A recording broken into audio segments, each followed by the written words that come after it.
Alrighty. So tell me, so you're at your brother's place. Where's your brother?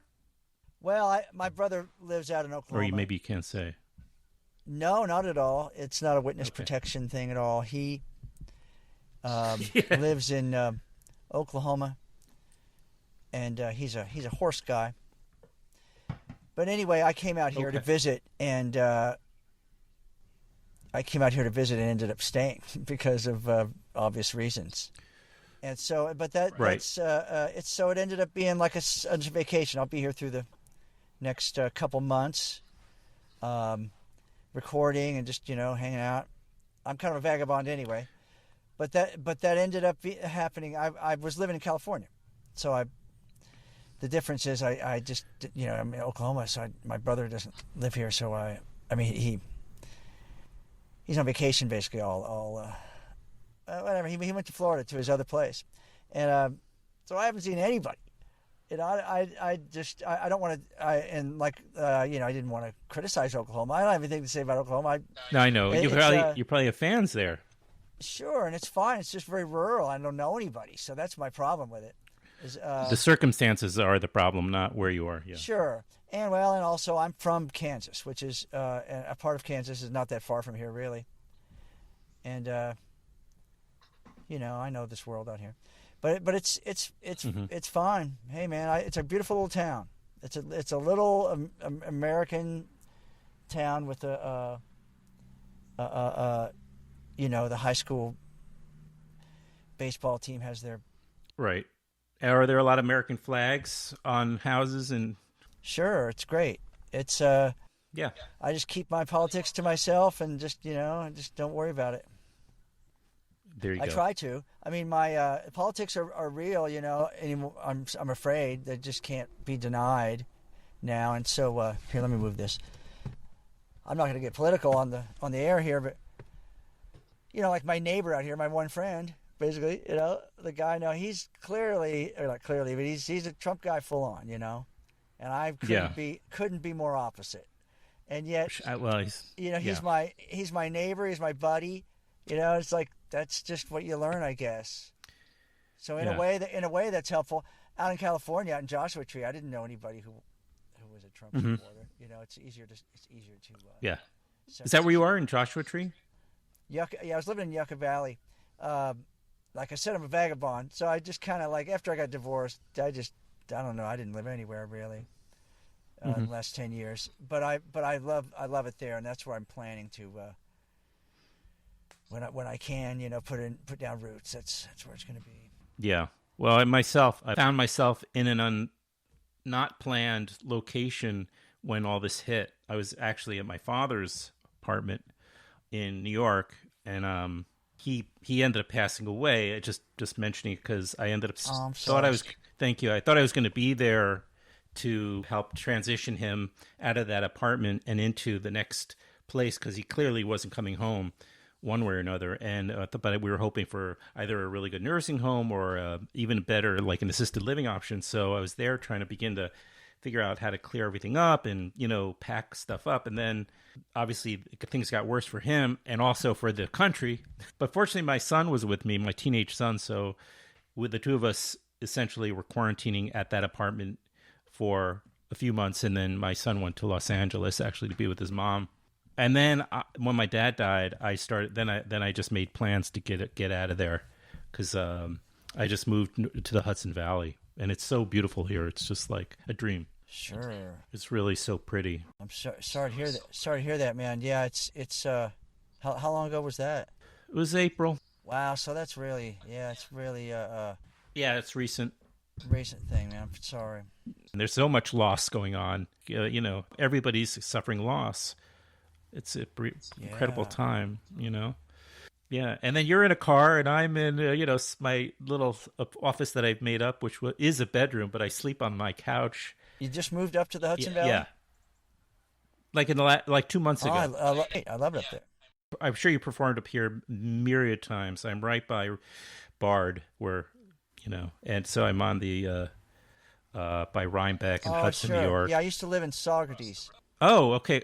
I didn't know that side. Oh, I'm right yeah, across the river, I moved right on many. the other side. I moved too many places. I lived up there. I liked Woodstock. Loved it. Yeah, when was that? When was that? I moved there after I left Hoboken when I got when I was making This Perfect World. We were working up there actually, Mm-hmm. and the idea was just get a place. So I got a place. That was isolation. Let's see. I was in my early 30s. I went from New York, my day job, to getting a record deal. The last thing I needed, honestly, but that's Really? water under the bridge. And then moving alone to the woods is like, what? It took me about a month to just go crazy. I ended up driving down to the city all the time to see my friends. My manager was like, what are you doing this weekend? It's like, oh, I'm over at the Blue and Gold. It's like, what do you mean? Why aren't you up in Woodstock where you live working? It's like, oh, I can't hang, so that was my experience of Saugerties. I loved it there, though. I love a lot of places, Yeah, and that's Yeah. really it's a good thing to know that a person can become attached to environments and cities and people and want to live there, Mhm. like that happened with me in New York when I was younger. I moved there in my 20s for some reason. I don't even know why now. But I had to live there and wanted to live there and worked hard at it. Now I don't want to live there anymore. It's just like I love it there, but it's like I got other, it's just not going to work right now. I need more space. Right. Well, I just can't do it. I mean, I got too much stuff. you wanted to be. Obviously, you were already a musician as a kid. I mean, you really made. I mean, if the myths that are created and out there on the internets are true, you were brought up in Kansas, right? And then you discovered music, and then but there was very few resources there for you to build on that back in the, I'm guessing, 70s. Yeah, in the 70s was different. New York, I mean, you were writing songs by the 80s. Obviously, you moved to New York to do that. Where else were you going to go? Well, no, it made sense at the time, because I was definitely, it's normal. Anybody, it's just such a cliche. Small town kid has to go to the city. So I was going to go to one of the coasts. Sure. I guess when I say I don't know why I did it back then, I can't really get in that head. But of course, it was the obvious thing I was going to do. And it doesn't really matter to talk like this, but it does help. I think I'm trying to think what it would be like if I saw somebody like me interviewed, what I would want them to say, because I really realized that, just like we all do, I don't know. I think I'm different than I am to most people. I'm like this really old guy. It's like he used to play music way back that my dad used to listen to, or stuff like that. It's like, so I need to look at it retrospectively like that. Like, yeah, I used to be on the road, used to make records and stuff. And it was actually a while ago. So talking about it, I don't trust myself talking about it. It's kind of a, hope I'm not going on and running on, and the sentences are shifting, because like I will say first off, ain't really used to talking to people like this on the phone, yes, but not visually. Right. But, Got you. Right. But I had this dream, man, that was driven by various things. I will say that I had various anger in me from living in just whatever, doesn't matter the motivation, but I was gonna make it in the city. Mm-hmm. And then when I made it screwed my life up irrevocably. It really did. I realized that. It's like, and if that's any kind of lesson, if that's the story, that's what I'm trying to come back around to. Is like, why does this guy tell me something real? It's like, okay, I went to the city, worked really hard, got successful, and it ruined my life, kind of. Like, it took me a while to figure out what was going on in my life. It's like, I weren't ready for that stuff, because I see in retrospect, they wanted me to be a big star. It took me years to realize that. I admit it. I didn't realize that. Oh, you want me to be a big star? You're spending a lot of money on me. Oh, yeah. I didn't realize it almost. And so that kind of is a thing. It's like you know my life story and stuff. Well, people paid a lot of money, to spread that around. And I don't want to be self-deprecating. I've worked hard, writing a bunch of songs, man, and I still do it, and it is my life calling. And I got noticed for it because it's something that it's still something I can't not do. I'm constantly working on these dumb songs. That's how I got successful. Can't stop. But the other part of it, the being the musician part, I see other people doing that. And it's different being a musician and being a songwriter, if that makes any sense. Being a star. It's like I always wanted to be a star. And even talking about it, I know sounds silly. But God dang it, they gave me the chance to be a star. I was like, wow, I didn't know. I froze up. Wow, I don't know what to do about this. So that's my story. I really admit that. If that means it means anything. It's not like I worked up from the trenches. I was like a songwriter, and I was in bands when I was 13, and we got our first record deal when I was 25. No, that's the guys from Austin, from Nashville, who played guitar since they were 8. I was an office dude till I was 30, and I got a record deal. I was like, what's a record deal? Don't I just sit around smoking weed till the next record? It's like, no, you go out there and you just tour endlessly. Bust your butt, So that's kind of like, I'm being honest about it. Not being whiny. I'm just being honest. I think it's better to be honest. I'm a perfectly happy person, Like I'm not. Oh, I wish this would have happened. Wish that would have happened. I'm just kind of saying like. I want to explain it. I want my story out there because I know everybody's like, oh, Freedy, yeah, oh, he was really secret, he had a chance, he screwed it up, all that stuff. It's like, well, yeah, I know I did, okay, I want to say it that way. It's like, yeah, I know I had some opportunities that I'm glad I got any of them. I hope this isn't going on too long and sounding too. No, are you kidding? Staring. It's perfect. It's just more of a chance. It's like usually talking about, oh yeah, things went well, and I opened up for such and such, and I learned this. Like, yeah, well, really, in reality, it's like this is the worst thing that could happen. I wish I would have had another 5 years of just nothing happening, just busting my ass. Because now it's, I don't know what to say. I'm just the happiest guy in the world that I can write songs still, and somebody gives a damn. Like that online show the other night. That's what I do, and. I'm very happy that I have something to give to people. Still writing songs. It's pretty amazing. I don't know how you do it, because where do you draw inspiration? I tried it and many years ago, and I thought I wrote some nice songs. And it's interesting. I always felt connected to you because it was apparent one of your favorite songs that you would cover is Wichita Lineman. And I wrote a song or two that somebody said, man, that's just like, kind of reminds me of that Americana type of music. This is back in the 90s, like Wichita Lineman. I was like, what's that song?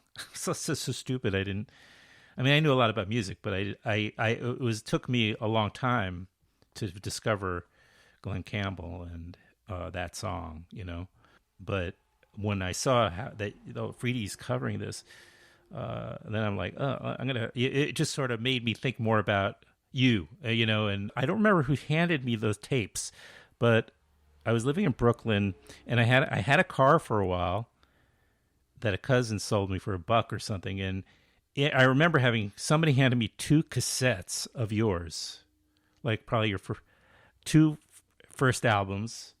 I'm still, oh, by the way, for visuals, I found this nearby while I was going through looking for a couple of yours, which I still haven't found, but because of the move, but I did. My chair. I do have some proof. That's yeah, fun. Your old chair, I guess, with your, what is it? Yeah, maybe see, a Fender, it's I don't really, know what so that that's, is. But anyway, or Gibson. Well, anyway, go on. Yeah. Anyway, but I had those cassettes, and there was something about you. I don't know. Why is this something about your look or something? I'm like, or maybe it was your sound, and I was just like, this guy comes off a little bit arrogant or something. I don't know. It took me a minute. Then I started listening to the music, really listening to it, and I got really hooked on your album, on your music.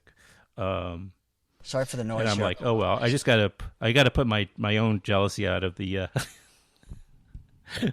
Well, just get past it, you well, know. yeah. I mean, Because there's jealousy on both sides. You know, I wish I could write, and so not everybody can do everything. I really do mean it when I say that I can write songs, because it just I can't stop doing them. They kind of get stuck in my head ever since I was a kid. So it's not like, I mean it, man. I really mean it. I'm 50. I'll say I'm 50, whatever. I wish I'd had another obsession. I wish I'd had another one. It's too late now. But I wish I'd had another one, because I like other things, and like I wish I'd been obsessed with like I don't know, healing people, becoming a doctor, right? You know, it's like, but whatever it is, I'm stuck with this, and so it's sort of like when I see people who are great at something, I'm like, well, they can't help, but they can't stop doing that, obviously. You know, like I'm sure you've talked to artists before, like painters, and they're like, man, how do you do that? And they're like, I don't know. I don't really know I'm doing it. I'm just kind of, you know, doing it. So it's like with music and me, it's like, oh yeah, music. You know, that's that thing that's always in my head. And I don't mean it blasé like that, because like you say, other people are like, oh, I've got to find out how to do this. It's like, yeah, I can't get away from the stuff. You know? So it's not like I wake up, I mean, I love music, but it's sort of, what am I trying to say? It's not like it's not like I got to get in the head to go work on it. It's always there. It's not like I have to decide to go work. So that, meaning like you can't say, I'm going to be a songwriter today. It's like, well, you can think like that, but it's got to be something that's unavoidable. But you approach it as more as as a craft? Can you decide, I want to write something about whatever the subject is, and like then work on it like that? Or do you... I don't know. It's been so long. I know a lot of songwriters who are, you know, they're like, there's all kinds of different songwriters. I don't remember being a songwriter. I've just always done it. And so it's like, I've never, like I say, it's like, okay, I got the song idea. It comes up. It will not go away. It will have to be dealt with some way. And I'll have to record it, or, you know, write it down, or it'll come back, you know. If I record them, they kind of go away. That's the only way I can describe it. And wanting to write about something, that kind of doesn't enter into it, honestly, really so much. I don't really have, it's like I got to come up with some words, basically. So I'm never like, today I'm going to write a song about justice. It's like, no, you know, I don't have anything to say about justice. I'm just a douche, you know. But the song will dictate what it wants to be about. That's pretty obvious. Any songwriter will say that. Yeah, like the emotion of the music tells you what it's going to be about. And then I guess, you know, I can babble on, but what I learned was early on, I was writing lyrics and not knowing what I was doing. You get used to the lyrics. People are like, oh, I love that line, blah, blah. I was like, oh, yeah, I was just coming up with words. I'm glad you love it. And so then when I started to make sense, everyone's like, why are you writing such simple songs? It's like, oh, God. You know, so you can't, because the idea was like, to me, it's like an ideal song is a Hank Williams song, you know, one that you can understand. And a Merle Haggard song, you can understand it. And it's timeless. Cole Porter, you know? So I was trying to get to that. And I think I, you know, maybe went too far or something. I don't know. I was just writing too. So now hope I'm making sense here. Again, I do run on. But my songwriting on the new record, I guess, it's been a couple of years doing this. I've been trying to get back to the days of just writing lyrics and not worrying about it being understandable, you know, and that's been helping. Right. So it's like a full circle thing. I don't know if they're better or worse, but I think a lot of it is, I know a lot of it is. I'm working on the new songs. I am so freaking tired of people's opinions on anything. But, you know, but certainly the opinions that I don't really, you know, again, I told you my politics, like pretty left wing, you know, as a lot of musicians are. But I just don't want to hear any opinions. And so the idea of saying something in a song is kind of like, oh yeah, Who gives a damn what you think? So that's been helping with the songwriting, actually. Trying to not say anything. And to be, I was working on a song the other day, and he used always words come out. The word wall came out just because it was going to sing well. No way. It's like, nope, we're not going, it's like I censored myself. It's like, no, I'm not going to use the word wall at all. Just because, and that's kind of, that's neither here nor there. That's just a symptom. But I'm going to get these things done regardless. Making a record now is different, of course. That's a whole other topic. Well, you have a new one, you said, right? You have a new one that you're... Well, yeah, it's sort of like saying, yeah, I've been working on new recordings. But I will say that what usually happens is I try to make a record a couple times every 5 years and end up on dead ends, Try it with some guys and it doesn't work out. Spend the money, doesn't, it just happens. People have patterns in their life. And then like the third take, it'll work. So that's where I'm at now. I've tried to record this record a couple times, and it's rough to say. I don't want to say it politically, right? Basically, like anybody watching this, yeah, I know I'm particular and difficult to work with. Too bad, It's like if anybody's watching this, I don't have any defense for that. Yeah, I'm particular and difficult to work with. Freedy doesn't like anything. Sorry. That's why it takes a couple rounds for me. I just don't know anymore. But I am on the third round now. And it does help me to get the songs recorded twice, because now the third round has made it a long record. And the motivation is really there, not to write songs that make any sense or say anything, but just to get them done. There's a lot of emotions, and they're just being channeled into getting stuff done, but not to say anything. I'm really opposite of Neil Young, who's a great God, But Neil Young would be like, "Come on, Freedy, write a song." It's like, "Screw Trump," or write a song about how Oklahoma's so red. It's like, "Oh yeah, sorry, Neil, you're a great God, but I can't really, I got to be honest about it. I can't do it." So anyway, that's my imaginary conversation with Neil Young. What's that? That's my imaginary conversation with the great Neil Young. But I don't want to whine on too much about the past and blah, blah, blah, and all that stuff. Stuff just comes out. I'm wary of interviews for this reason. I just talk, but I'm trying to be honest. Well, how many of the home concerts have you done so far? I watched the last one that was on. I missed the beginning, so I started watching that one again last night. But how many have you done? This is the first one of my own. I did one June through another site. That didn't go as well technically. It's hard. It's hard. I think that's one thing that's learned. It's hard to look not just good on camera, but to look viewable. But so I've only done one from my house. Okay. And as is evidenced by the fact that I'm sitting in a library parking lot, I couldn't stream it from my house. Stuff out of the way. The important stuff is, for me, I get to meet you and get to know you a little bit better and get the word out that you've got some, new material, and that, I know it takes like 5 years, but where are we going? Will something to look forward to. It's something, and it's something to be really, I'm trying to say here. When I used to buy records when I was a kid, it's been a while, in the 70s, I graduated from high school in 79.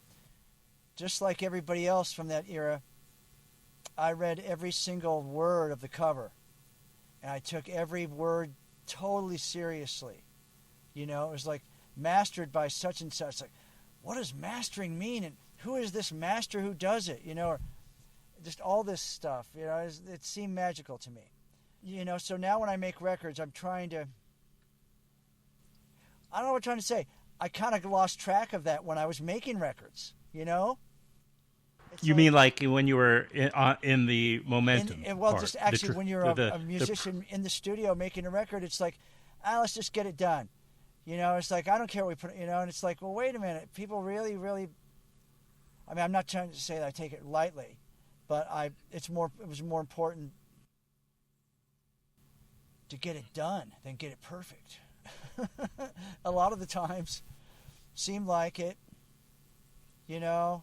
So that's, I guess, my long-winded comment there is that I'm taking my new music very seriously. Not that I never ever wouldn't, but I know people pay attention to every little thing. And anyway. Do you have a lot of interaction with your listeners or your fans? I mean, do you engage? I mean, do they reach out and contact you, I mean, I don't know how they would. No, I don't have an answer there. I'm not a social media guy, so I'm not very good at it, as my fans would say. Yeah, I wasn't on Facebook for a few months till these gigs.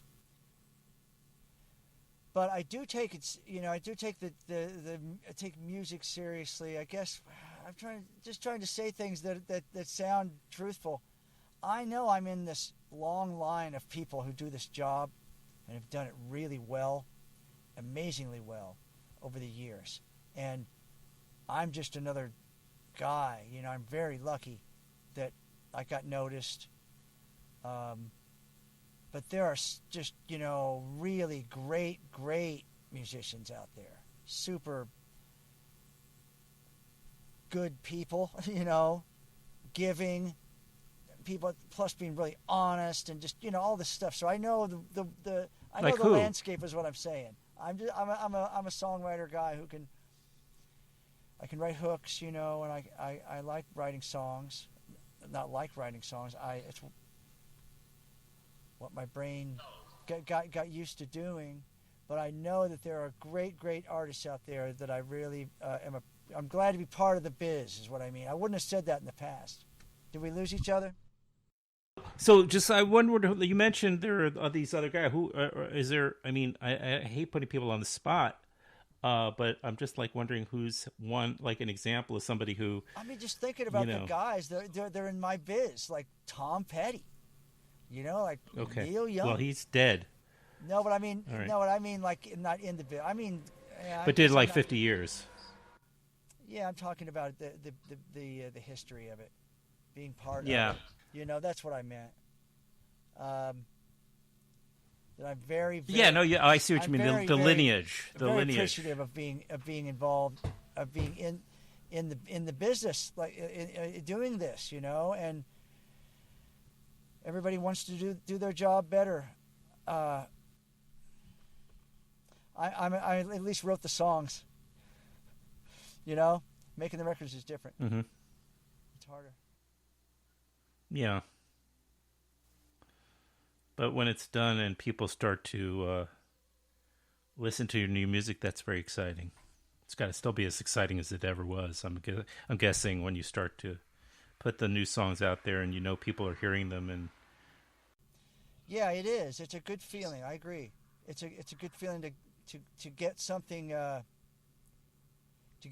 out and done is a feeling too. That yeah.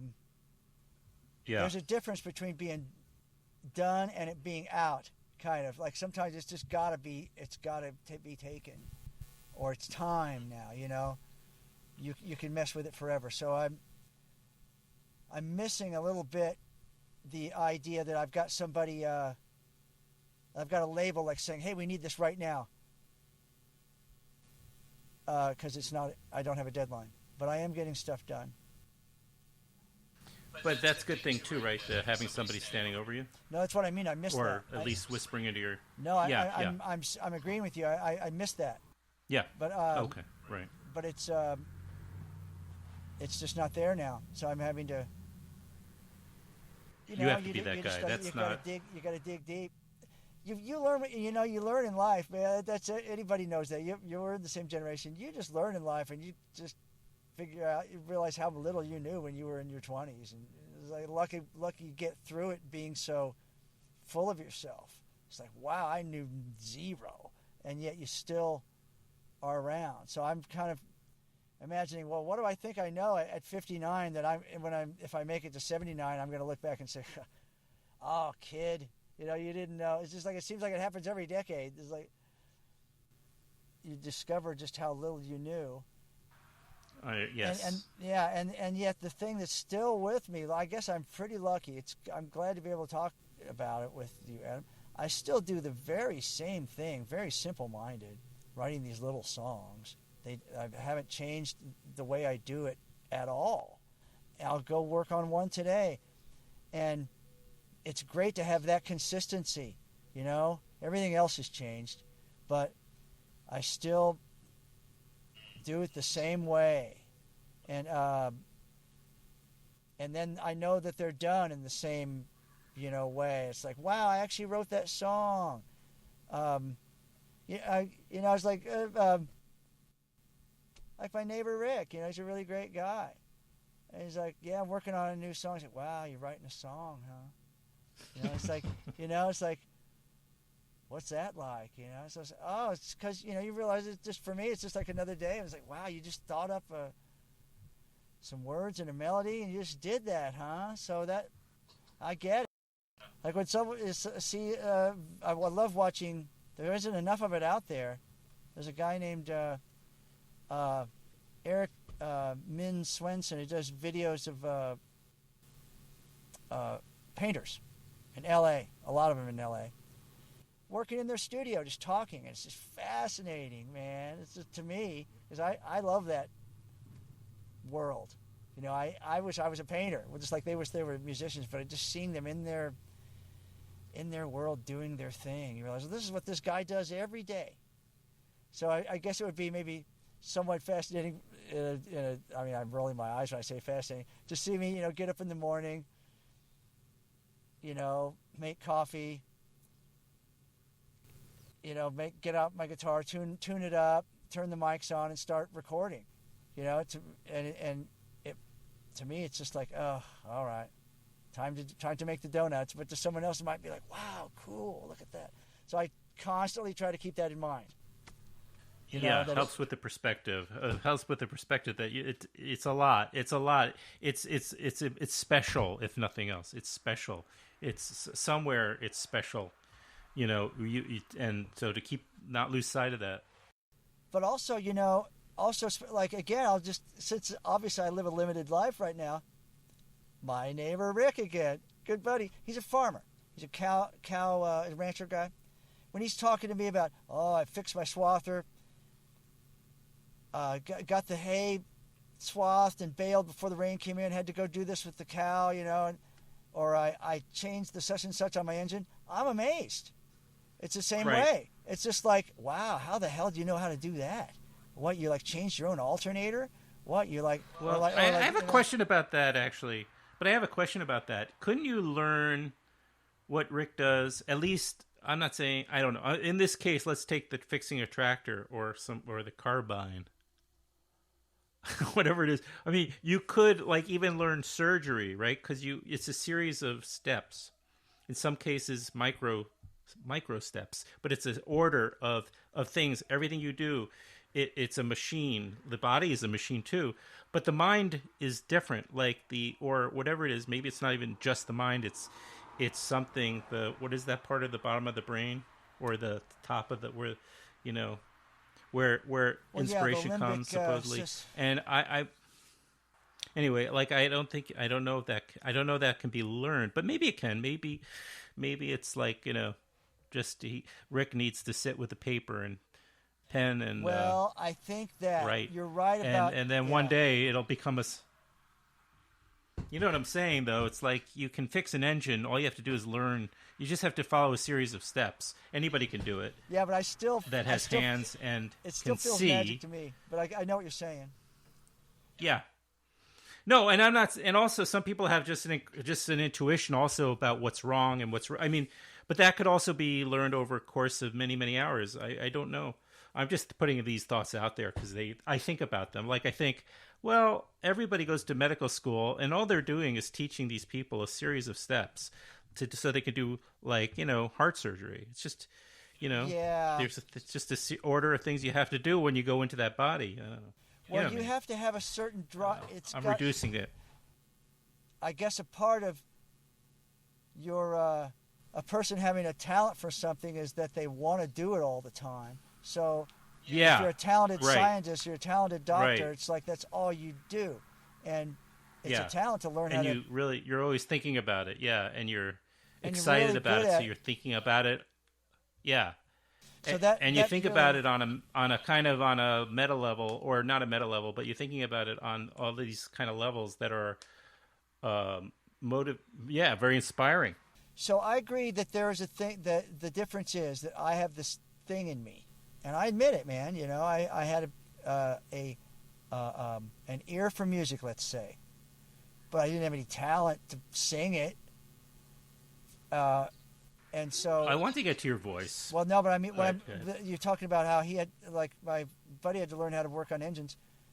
When I first started out, I could play guitar, kind of. I could write lyrics, but when I sang songs, people were like, dude, you should not be doing that. You should not be singing. You're really bad. And so it's like, it took a while to learn how to sing. So that part of it is analogous to learning your rote. But I just, I can't, I can't stop doing this. It became this thing. It's a little bit of a problem. I got to tell you, man, not a problem. I'm not going to complain about it. But if tomorrow I decided I'm not going to write songs anymore, I think it would be, it would hurt my little brain because my brain would keep turning. So it's almost too late now. And that, I'm glad for that. I really am, but it's just kind of weird. It's like I couldn't retire. And it doesn't freak me out or anything, but it's just like I'm going to go home and work on my new songs, because I know if I don't for a couple days, I'll just get really, I don't know, it'll there's a need. So I admit that. It's I'm a happily afflicted. The other thing about music I'm learning, being alone so much, of course, and this is an obvious thing, is music is meant to be, generally, I guess, it's meant to be shared. True. Or you're singing for someone, or you're singing at least to be heard by, not always for yourself, I guess. I don't know. So that's been, you losing touch a little bit, I got to admit. I admit it, I'm losing touch out here in the country. But it's good to do interviews like this. So, and I'm just like you're, if you're speaking your mind, just to figure out what's on your mind. I'm doing the same thing. It's like, I haven't spoken to someone so long, I don't know what I think. Yeah. I'll say that that music, I don't take it for granted, but when I start doing it in the day. Like I'll read, or something. Get up in the morning, I'll read stuff. I'd like to read, watch the news. When I start singing, I'll admit, often I'll just start crying. Because, the music will be like, whoa. The melody, I realize the song, either a song I'm working on or a cover song or something. The music will just overwhelm me and humble me immediately. And I'll realize, oh, this thing's much bigger than me, excuse me, I have to scratch my nose. It's really embarrassing. That point, though, is I guess I want to flesh that out a little bit. I hate it when people mix metaphors and stuff, but music is really real and powerful. And when I come up with this song idea, it comes right out. Chords and melody, and it's about something. I know it's about something, and it means something really deep. I just don't know what that is yet, but the song does, and the song's already done, and I'll get the lyrics done in 2 years, but the emotion of it is already there, and it's sort of, if that makes any sense, like music's a lot smarter than I am. The songs are a lot smarter than me. I'm just putting meaning on it, but it's already a song there. Like you listen to it in another language, you'll get it, And so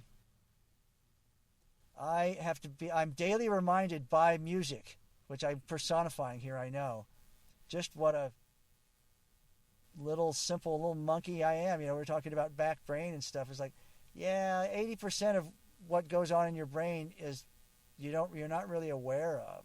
So we're pretty. It's a lot of it's a lot. We're pretty full of a lot of hubris to think that we know what the heck we're even doing. And so music brings that home for me when I'm working on it. It's like, I'm this is this. I don't know what I'm thinking. I don't know what I meant until it comes out, and that is always evident when I'm working on song. I hope I'm not going on too much, but I am.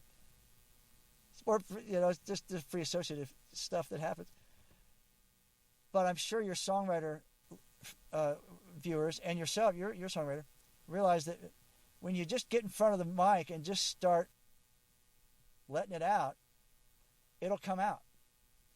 And so when I remember I'm working on lyrics and I'll be sitting there staring at the paper like I was last night, it's like, Arr! And I'll go to the mic and start singing and something will come out. And I'll be like, whoa, okay. And that'll work. I'll have to go to the paper and work it out, It's like back and forth, kind of like. It's like, oh, okay, like I can't refine the line in front of the mic, but I can't think of the idea of it in front of the paper, if that makes any sense. Like it has to be worked. Yeah. So that really, that is clear to me now after doing it for 30 years. That's how it works. But where it comes from, I can't be too full of myself about. Let me tell a quick story, which is really very true. I worked. Please. Back I had the money. I worked with the great artist and producer T-Bone Burnett, who's just a great human. And I was able to work with him because it was expensive as heck, but it was worth it. But I remember one day at this, I'll just drop names, working with Jim Keltner at the Village Recorder in L.A., all this stuff. And I didn't have the lyrics done. And I remember at T-Bone, man, just we were sitting there, it was like, Freedy, man, can't you just go out there and in a spirit of pure humility and generosity and fearlessness, just sing what's on your mind? And I remember going, it was just like the most intense, heavy, Zen producing you could ever do. And it would work on Bob Dylan. It would work on Chrissie Hynde and stuff. But it was like, oh, no, sir, I can't. It's like, I remember that moment really well. Because he was like putting heavy mojo on me, like, Freedy, can't you just bring it out of you, kid? And I was like, no, sir. So I always remember that moment. And it's funny, of course. I laughed. It's like, no. But it showed that, like, he was like, the music's in there, dude. I guess that's my point. The music's in there, dude. Just let it out. Can you let it out? I was like, no, I can't let it out, sir. So I think about that all the time. Thought about it last night when I was working on this line. It's like, well, and I say this sometimes. I've worked like people have heard. I've been overheard saying this. Oh, I'm going to go over there and T-bone it on the mic. Just to T-bone it, just to let it out, and it'll come out. But I can't do that for a whole song. I'll lose it's like, you know what I mean. I'll stop. But I hope that's instructive as far as the difference between what a song is trying to say and what a song really wants to say, and what me as a simple half-bright primate wants to say through the song. I want to use the song for my own purposes. The song's like, well, maybe I don't want to be used by you. So it's sort of it's like that's funny. It's like riding a horse that doesn't want to be ridden. And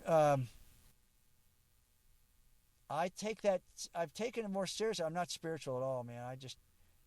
I'm just scientifically minded like anybody, to the point that now if you're scientifically minded, you might as well be religious because of some of the concepts of quantum theory. Yeah, so it's like, sure, I believe in all is one and everything happens at the same time. Absolutely. I believe in the past and the future existing, and you can talk to your dead grandma. I buy that now. Just don't know how it happens. But it's the same with music. It's like, yeah, I don't think I know anything about it, so I want to drive myself to keep doing it. It's hard. Out there alone in the country, this has really helped, by the way. Remembering why I do it. Because I lose track. Need more of us humans around. Can't wait, for the world to come back. Yeah. Either. It'll have to. Yeah, well, I certainly moved up. Yeah, I moved up to this area because there's usually so much great music and the arts and everything. It's yeah, exactly. It's not there anymore, right? Not at the moment. It's not, and it's. I won't say anymore, but I'll say it's not there now. Anymore. Sure, I'm surprised actually that things are as normal as they are on September 1st. I'm quite surprised. I expected much more of a cluster because of the shutdowns. The fact that, I don't know, airlines, hotels, all entertainment facilities shut down, unemployment at 25%. I thought there would be tent cities everywhere, and there are, certainly, but it's like I'm still kind of waiting, It hasn't hit the fan. The other shoe. It hasn't hit the fan yet.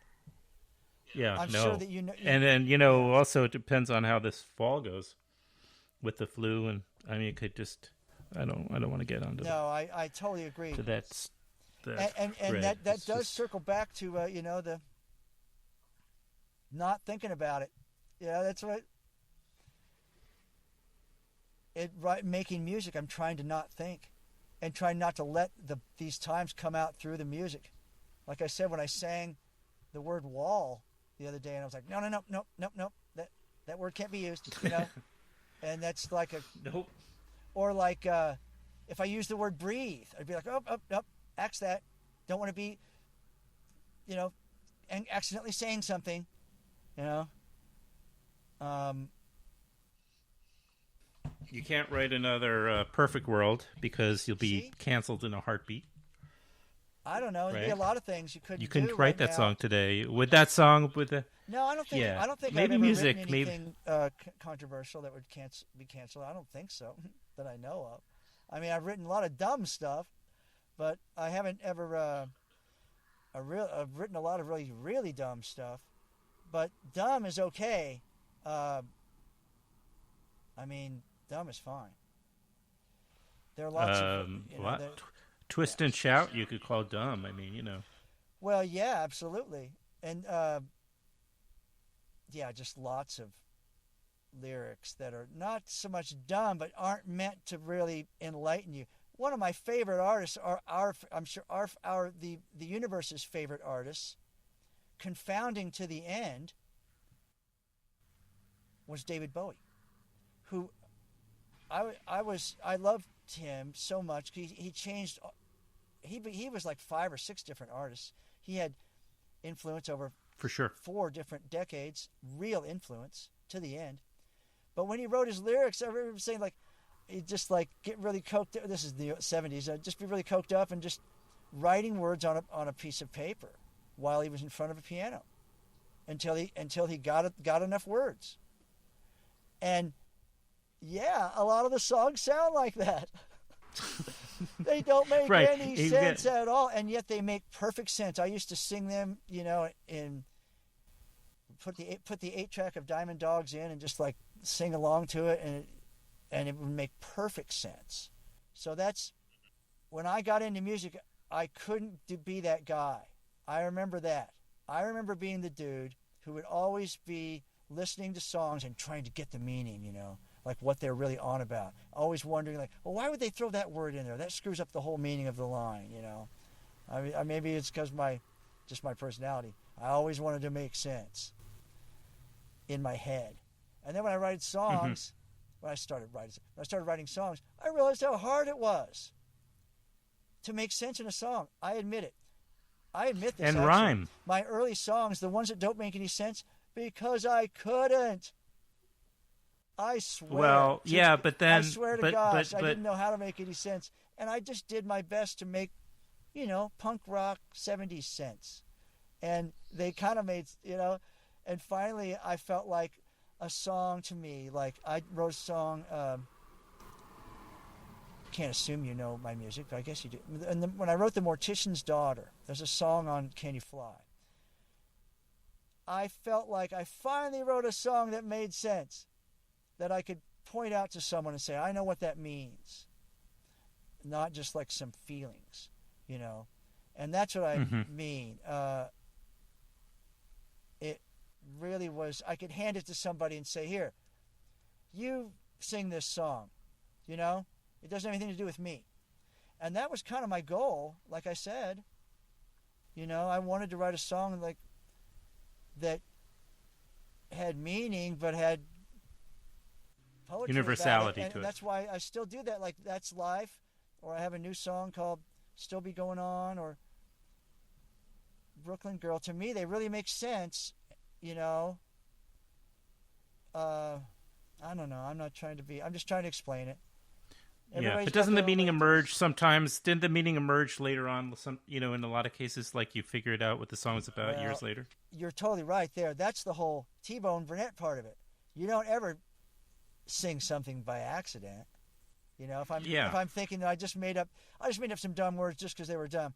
Yeah, well, let's read into that a little more. There's probably plenty of meaning in there, and I fully admit that. One of the greats of all great times, Tom Waits, maybe the great lyric. He's got to be the greatest lyric writer. I'm sorry, of my era. I can't think anybody better at all. But he unsung. He's unsung. No pun intended. But I mean, the guy. I don't know if he's I know. unsung. He's just. It's just clear that he is. I mean, I just think that history. But he's never given that. He's never given. Lie. Anything. Nobody ever mentions him in the pantheon. I mean, very rarely. Yeah, maybe that's. I don't know why really that is. I think it's clear that lyrically it's pretty obvious he's number one. I'm sorry. I've never doubted that. I've not doubted that for decades. Me and our buddies sit around drinking like Rain Dogs, best record ever made. Obviously. But that's just totally opinionated. It's completely boorish, opinionated view, but that's how I feel about him. But the reason I brought him up is an interview with him from decades ago now. He said, oh yeah, man, I often don't know what my lines mean until a couple weeks later. So that was really useful to read that.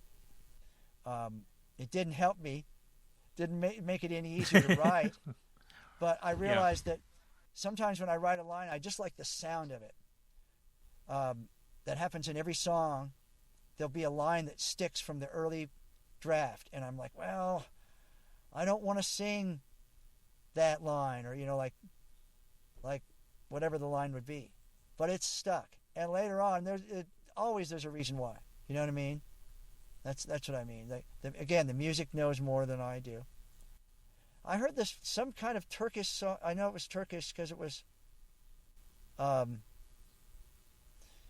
It was in it was a world music show, and it was a guy saying, this is a Turkish vocal group, Couldn't understand it, but it made me cry. It was the most amazing song, The melody was just, and there's just these two women singing. It just blew my mind. I didn't need to know what the song was about, So that's been now. I'm remembering, this is from a couple years ago. I remember seeing this Turkish song on this, or hearing it on a, it was radio. I listen to internet radio a lot.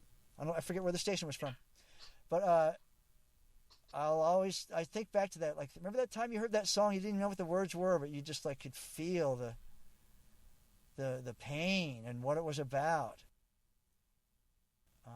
I hope that, I really hope that. Of course I do. I'm very, hey, I'm just a douche. I'm sorry to use such strong language, but if I wasn't a musician, I don't know. I don't know what I'd do, what I'd be. Just a guy needing a job. But I'm lucky enough Well, that I have songs, and that I get these moments when people will come up to me and say, "You don't even know what your song meant to my dead friend, or means to me, or meant to my dad." You know, that like that's my payment in life. My payment. You know, I realize, wow, okay, I'm a pretty lucky person that I got to do that. You know, I'm fortunate that I got to help them with this thing. That I just and thought, that it that I just lives, thought, and it will survive you as well. yeah, and it'll help other There's people. that. You're right. There's that. It'll continue to do so. You're totally right.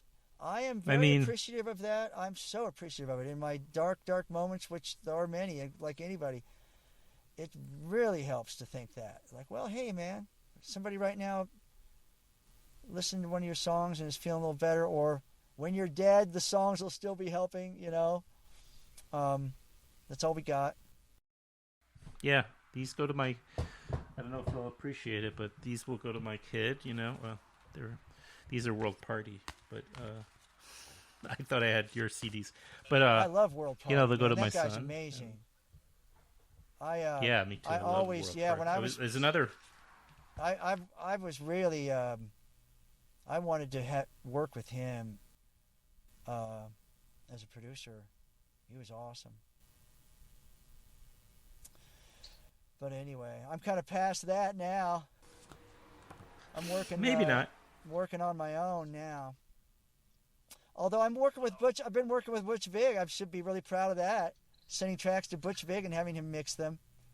Can't sniff at that. So anyway, Adam. Well, this has been really special. I hope everything comes out, but either way, I've had a great time getting to know you. Good to meet you, man. Same here. Yeah, life is. Say hi to Rick for me, and yeah, I will, and I'll he'll probably. I don't know if he'll make it in front of the camera on the 19th, but you'll probably hear him in the background there. Oh, right. At his house. It's a really nice place. He had it all. It's a wood. There's wood floors and wood paneling, all with these various exotic woods he had someone inlay. So it's cedar and ebony next to each other, and all these different strange woods, zebra wood.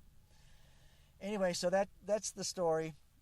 Trying to think of something I could say that would be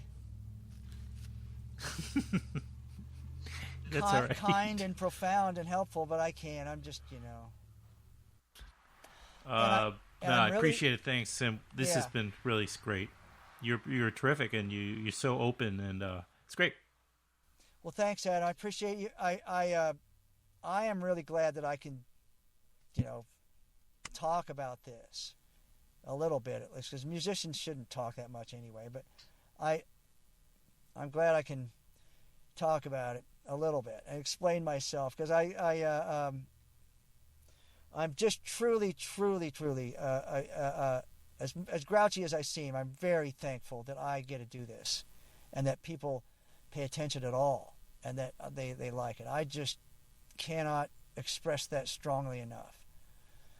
That it moves me, you know, a lot. It moves, because I know people have real lives, and I really mean this, like, not to being self-effacing, but, you know, I've got a buddy who's a ER doctor and a surgeon. You know, come on. A buddy who's a lawyer. It's like, they're doing real things in the world. An architect, for God's sake, you know, in New York, just doing very responsible, big stuff in the world. And I see that as categorically different from my job. But those people still appreciate my work, you know, and I help them do their job in a way. So that Exactly. believe me, Of I just am amazed by it. I'm amazed that I get to hang with them. You know.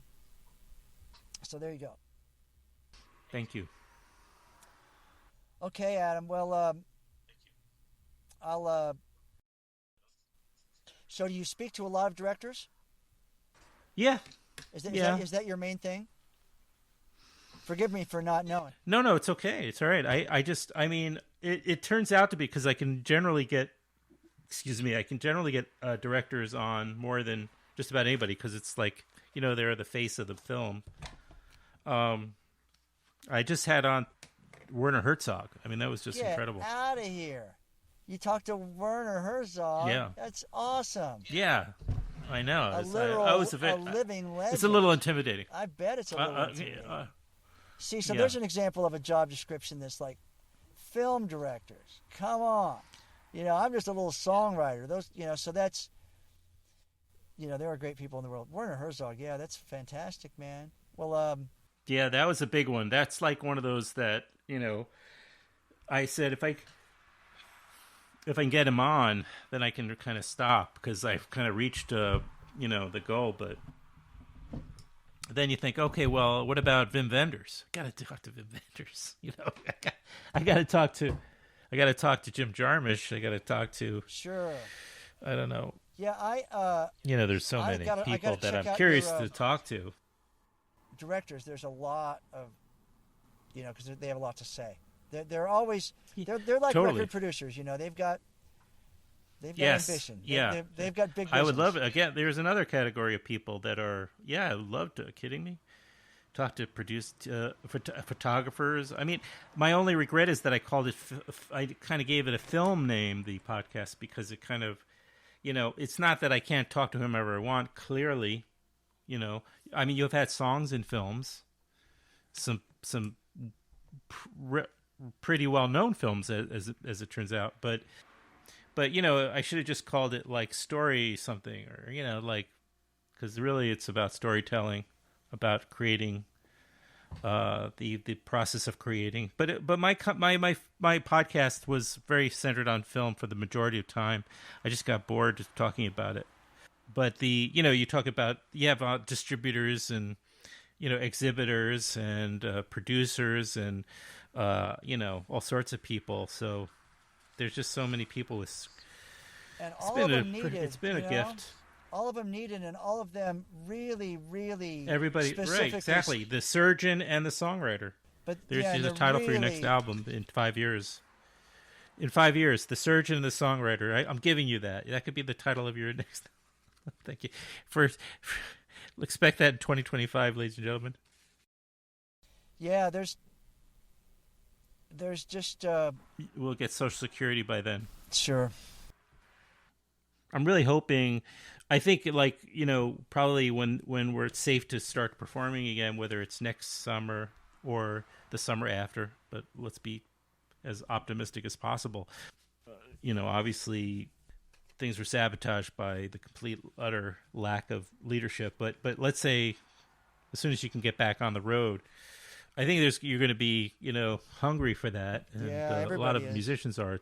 You might have to be trying to find venues because it'll be. I think a lot of venues will go out of business, and then there'll be a lot of and then a lot of musicians are also going to be wanting to perform again and play their new material, and of course play new material and sell albums.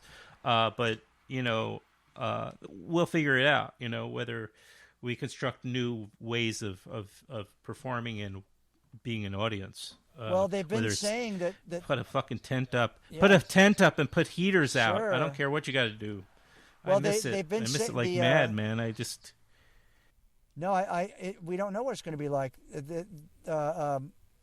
All we've been hearing is the world's going to be not what it was after this, and so I've been thinking about the very things you're talking about. What will the music biz be like? Yeah, but we adapt. It'll be. We just adapt. Nobody's talking about that. Yeah. The main point you made. It may actually even fix. Like the it may even fix some things. Like there will be several venues that just won't exist. There'll be booking companies and whole parts of the biz that won't be there. Yeah, but maybe some of this will be fixed, and there'll be more money for musicians and more money going to the musicians. I don't know, but I mean, it's possible. But guess what, Freedy? You won't be playing at Madison Square Garden. Sorry to break the news. You're not going to be able to perform there next year, unfortunately. Yeah, I'm just not going But to be able to so do it. cancel that. Get Yeah, used to that have idea. to cancel it though. But I am going to be I am going back on the road. I haven't been on the road for a while, and my booking agent from the old days and he's taken me back on. This guy Frank Riley, the great Frank Riley, has and I are working together again because of COVID. It's like he was looking through his emails. He's like, "Hey, Freedy, how you doing?" I was like, "I'm all right. Hey, let's get you back on the road after this COVID thing with a Perfect World Can You Fly tour." So that's my plan in 2022, let's say, is to get back out on the road. It's nostalgia, but it's like to get back out on the road and have both those records out on vinyl and play the old music for the folks, you know. Yeah, and believe me, you know, I mean, I don't know. I just heard this somebody make this quote this, and I don't remember who made it up, but they said like, if you're gonna make to make an entrance, you gotta be gone for a while, like, you know, I mean, and then when people are gonna be, your fans from the '90s are gonna show up with their kids, and it's gonna be great, you know. It'll be fine.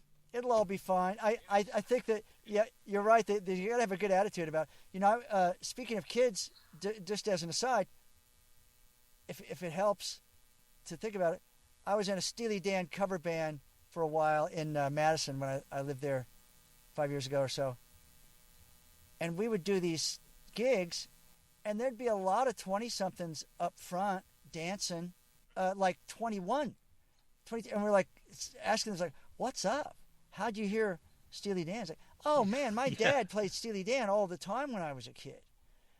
These songs are part of," and so it's the same way with my music. It's like, "Oh yeah," you know, like you meet some 20-something-year-olds, say, "Oh yeah, I know your music top to bottom. My mom wouldn't stop playing that stuff." So like you benefit from that in a way. It's interesting. You'd think they'd rebel against that, but it's sunk in and it's in their, fiber. And then, then all of a sudden they see you're coming and yeah, that's wonderful. That's great to hear. So yeah, that's going to happen again. Right. I will be out on the road again, but certainly you'll be in the Hudson Valley then. Yeah, it'll be good. You'll definitely be up here because they eat up the music here like crazy. So you'll definitely be performing here. But I'll come down to New York if you play down there. I don't care. Oh yeah, I'll be up there again. But up here, there's folks at DST, you know, and but if you can pry yourself out of Oklahoma, that'll be great. It'll happen. Hey, Oklahoma, there's a lot of great folks here. You know, I'm near Edmond, which is a northern suburb of Oklahoma City. There's more dispensaries in Edmond than there are maybe in Palm Springs. You know what I'm saying? It's not illegal there? There's like 70 dispensaries in that town. It's legal here now, as of 2 years ago. It took off. I didn't know that. Oklahoma. Took off. Yes, actually, that's true. I'll just quickly, I'll let you go, but I'll just briefly tell the story. Well, the point of that anecdote was that Oklahoma's pretty hip. You know, it just happens to be. That's what they say. You know, it's a red state, but hey, man, the dude from the Flaming Lips guys are here. You know, it's a. Well, and then as far as Oklahoma music history, get out. The state has created so many greats, you know, from Leon Russell to like, on and on. Don Williams or JJK. I hope hope they're all Oklahomans. I think they're pretty close. But anyway, well, I was going to tell you a story and I forgot it. That's my age, I guess. Darn it. Well, give it a minute. It always comes back. It does always come back. Hey, by the way, did you ever see that? I don't know if you. I have the app. I have a Criterion channel, but Les Blank, who did a great documentary about the making of Fitzcarraldo. You know, the maybe the quintessential Werner Herzog movie. He did a documentary about not the making of. He was just there filming the making of the film. He was like getting all that crazy footage of Werner Herzog and everybody and Klaus Kinski, and it's Les Blank is the name of the documentary filmmaker. His film is called Burden of Dreams. And I think I've seen that. I've seen it's that. out there. Yeah. Oh, okay. Yeah, so he's got another film. It's really disturbing in a way. Not disturbing, but he's like, "Wow, I'm glad I wasn't there." Oh yeah.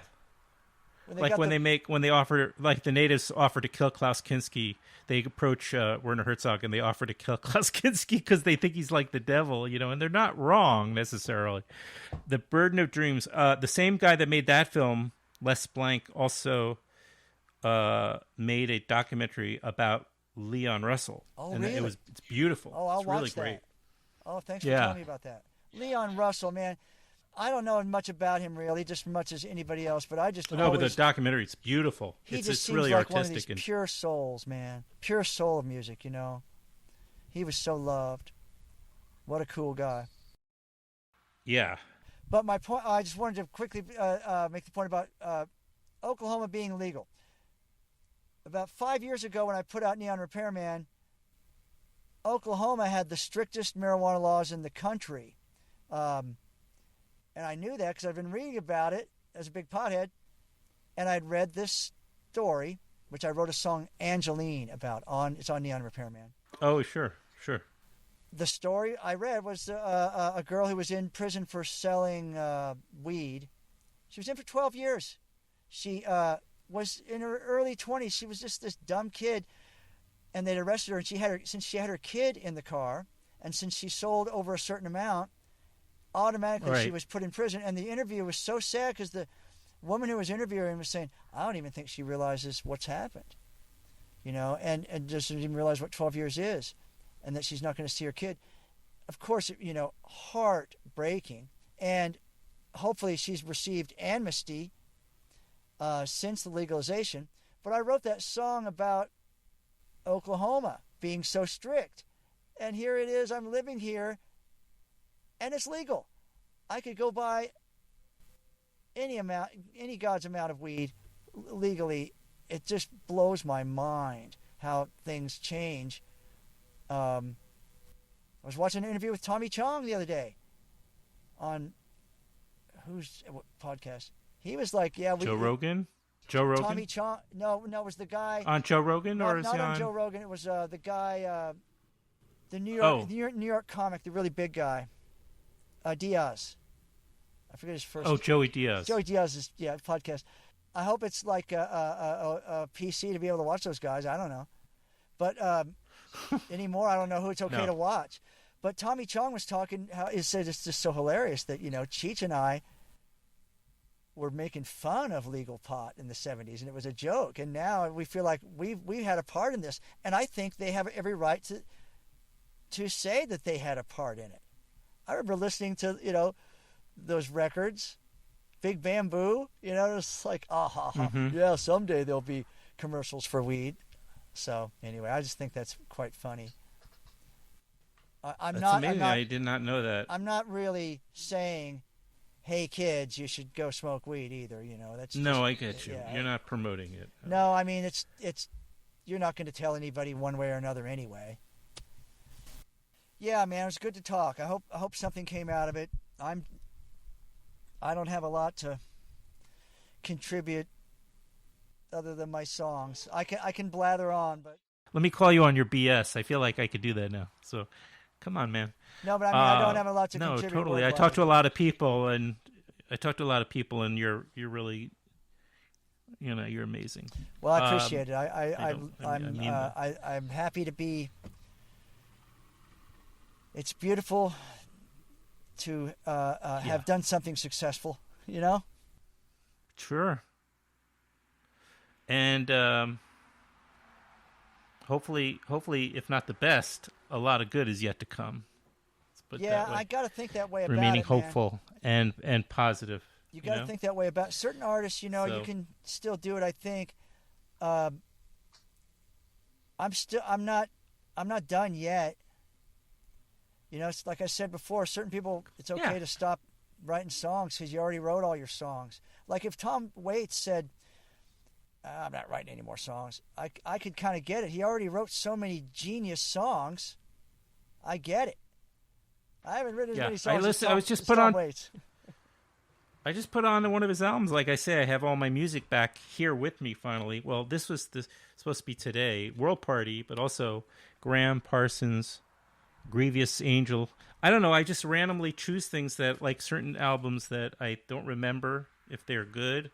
But I never told you, but I worked in the music industry also for many years. I worked at Sony Music back in the mid 90s to mid aughts. And so I just, have a lot of music, as a result of those years. And, then your friends and colleagues would go on to other music companies and send you, stuff. Anyway, so I'm kind of going through, trying to weed through stuff and see, I have to get rid of some of this stuff, don't I? So I'm listening to a lot of stuff I haven't listened to in a while, and it's great. I'm just enjoying it. I put on a couple of Tom Waits. That was never in contention, though. I wasn't getting rid of any of that music. I saw you only once. I buried the lead. I should have mentioned this when I first started talking to you, but I saw you at the Bottom Line when there was such a thing. I don't remember the year, but I was working in the studio with songs that I wrote with this producer guy, and I said, "Hey, Freedy Johnston's over at the Bottom Line tonight. You want to go over there?" And he goes, "Yeah, sure, let's do that." So we went to your show. Oh, that's cool. I missed the Bottom Line, man. 90, I'm going to guess 96, 97. Yeah, that was a great venue. Yeah, they were really good to me. 96, right? They were very good. Alan was, he took you under his wing, kind of. I was a new artist. I just want to say that just out of being appreciative, people like Vince Scelsa, Alan Pepper. Oh, wow, yeah. And, Michael Azarad or John Perales, these New York guys, they took me, like treated me like I was legit. And that was, I'm always thankful for that. Yeah, I think actually it may be the only, I don't ever use it, but I think, yes. So this is the only app I have on my phone that's like related to a radio. There it is, WFUV. That was, great station for that for songwriters like yourself. Yeah, That's how I discovered quite a few through Skelson and that kind of thing. The best night I ever had at the Bottom Line. I'll just name drop a bunch of stuff. Just right on my foot. Oh, I love it. Just because I can, because you mentioned the Bottom Line. But the weirdest night I ever had was that Vince Scelsa had his 50th birthday party. And I was a new artist comparatively, but he was a big fan, so he invited me to sing. What year? It must have been roughly? like 96 or 95, whenever it was his 50th birthday. And 97 or something maybe. But I went to the gig. I didn't realize what a high honor it was, man. Like Joey Ramone, Lou Reed, Roseanne Cash. Everybody's in the green room, in the little bitty green room. And I walk in. Lou Reed's sitting there in the corner glowering, like not, literally like not happy, man. I want to speak respectfully. I mean, you can speak, that's kind of the point of the story. I went to the gig. I'm like, wow, all these people here. I did This Perfect World, and the high point of my life almost at the point in time was Joey Ramone came up to me backstage. And, he's big, soft. He was like looking down, his hand came out and said, "Hey, man," and like he's shaking my hand. "I really like that song, This Perfect World, a lot. That was really good, man." And he said it so, I guess I knew he was ill, but I didn't know he was really, had leukemia. I'll never forget that moment, man. Like the guy really meant it. Here's this literal deity. He has action figures made after him. And he's like really humbly I'll never forget that. I wouldn't want to. But I'm hanging out with Roseanne Cash and Joey Ramone and Joan Osborne. And this really happened. Lou Reed's sitting in the green room. I hope whoever you talked to who was in the room, if they corroborate this. And Joey Ramone's standing next to him, and they're not even looking at each other. So I said, Joey, you know Lou? Lou, this is Joey. I actually did that.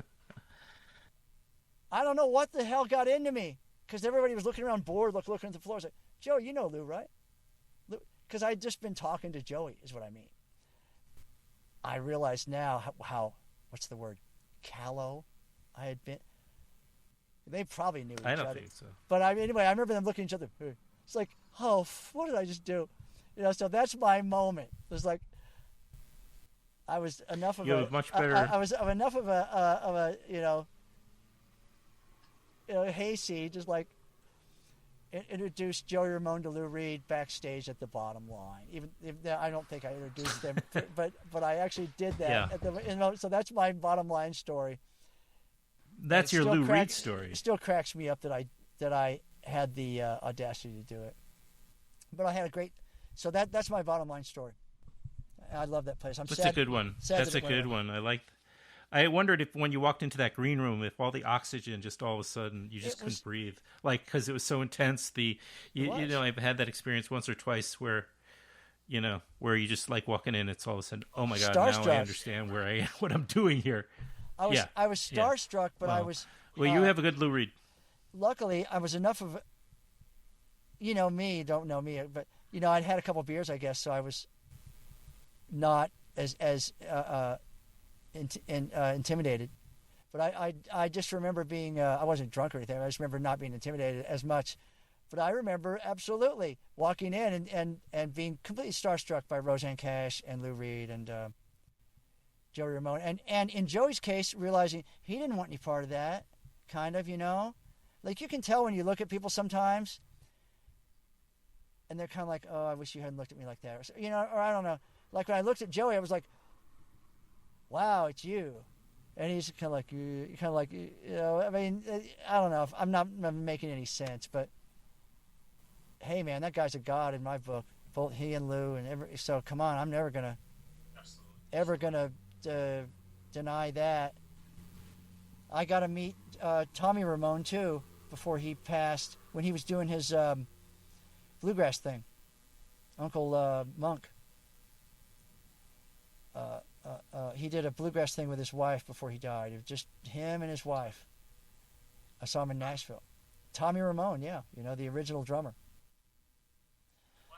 So that's how much things. He wasn't in the band. After he was the first drummer. He left the band before, I think Marky was the next drummer. But Tommy was the original producer and drummer of the band. He was responsible for the Ramones sound. He wasn't even a drummer. He's like me. He's like me. I'm a drummer because I say so. I have a drum kit. I'm a drummer because I'm a songwriter.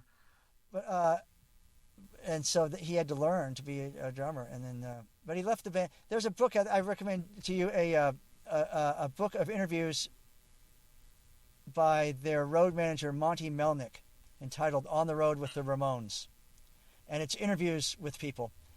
It's fascinating, man. It's fascinating. The life on the road with the Ramones. It was not fun. Apparently, the guy from the Melvins rode in the van with them one leg of the tour. He was like, "Oh man, I thought I'd ride in the van with the Ramones because we were opening for them, but we had the tour bus." And so I got in the van with the Ramones, and I only did it one day, man. It was like being in a van. I'm not quoting, but in a van with the most horrible, rotten teenagers you've ever been with in your life. I guess. They're just literally a bunch of punks. It's true. Constantly taking insulting each other, slugging each other, and farting, and just making jokes, and just like yelling at people on the street. The whole thing. I love it, man. So anyway, that's all I got to say about the Ramones. Oh, that's great stuff. All of them gone. Yeah, sadly. Well, I'll let you go, but just it's complete aside. you mentioned being a big music fan because you have the music from your Sony years. I'm sure you still buy it, but maybe not. Fewer and fewer I do. are the people like my friend Charles, he's an architect. He can afford it. He spends $300, $300 or $400 a month on music still. He's always got a box of CDs coming. CDs. Yeah, right. I'm amazed by that. You know, he's supporting. He's one of those guys. There are people who do that. Yeah. Thankfully. Well, and I just keep a running list now because I'm holding on just till I know what my next windfall. Can't be sure.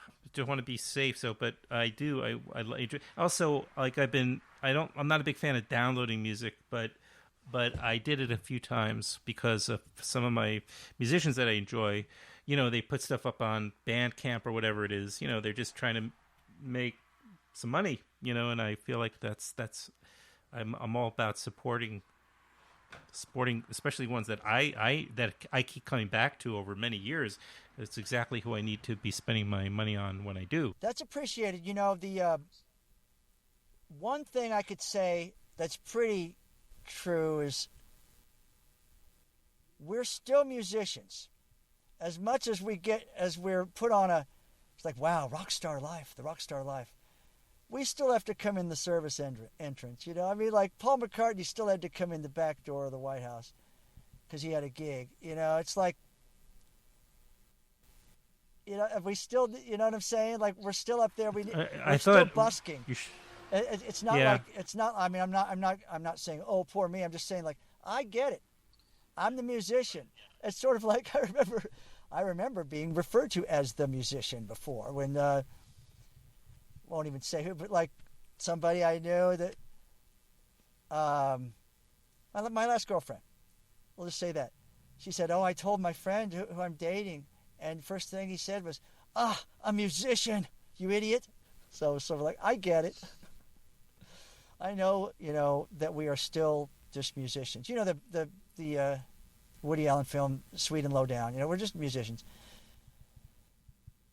And that is all I have to say about it. I'm not belittling the job at all. I'm just saying. In fact, actually, I'm saying to other musicians. I'm saying that to other musicians. Hey, Bono, we're just musicians. Maybe Bono's become like a statesman, but otherwise, we don't really have a lot to say to the world, and we really shouldn't say a lot. We should just play our music. Let the people who really are smart about politics talk about politics. That's what you pay the politicians for. And again, just to end this, if we come out of if this thing doesn't kill us, it will make our next generation better citizens. Yeah. I hope so. You don't miss your water. All the cliches in the world. You don't miss your water, and what doesn't kill you makes you stronger. All that applies. We now realize the value of truth. I mean, I love truth, but I really love truth now. I realize that truth is the only thing that matters. It used to be like, oh, what's a white lie? No, there aren't any white lies anymore. We've learned that, and that is very important. We've learned a lot of things. We've learned how important it is to have to have health insurance or support health care. All this stuff. Kids are going to really be enrolling in the journalism schools, I hope. That kind of thing. They're going to realize the real value of journalism isn't about entertainment and selling ads like MSNBC, which I love MSNBC. But it's about, I'm not saying that they're there.